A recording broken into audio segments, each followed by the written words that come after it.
In today's video, I will walk you through how to use CoinMarketCap Crypto Converter tool. To use the CoinMarketCap Converter tool on desktop, start by locating the converter option from the top navigation menu. Hover over the Products tab at the top of the page. From the drop-down menu, select Converter. This will open the crypto conversion tool.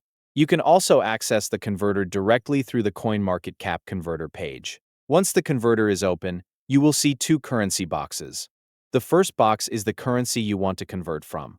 Click on the first asset box to open the drop-down menu and search for the cryptocurrency you want to use.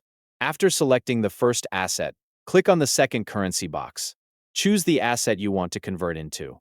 This can be another cryptocurrency or a fiat currency such as USD, EUR, or JPY. Next, enter the amount you want to convert.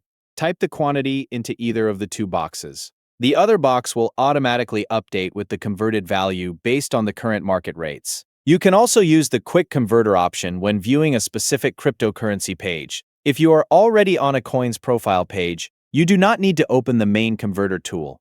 Scroll down just below the main price chart. Look for the mini converter widget built into the cryptocurrency page. The widget will already pair the selected cryptocurrency with your default currency. Enter the amount directly into the converter field, and the calculation will update immediately. Using the CoinMarketCap Converter tool, you can switch between different cryptocurrencies and fiat currencies by selecting the assets, entering the amount, and checking the automatically updated conversion value. Thank you for watching.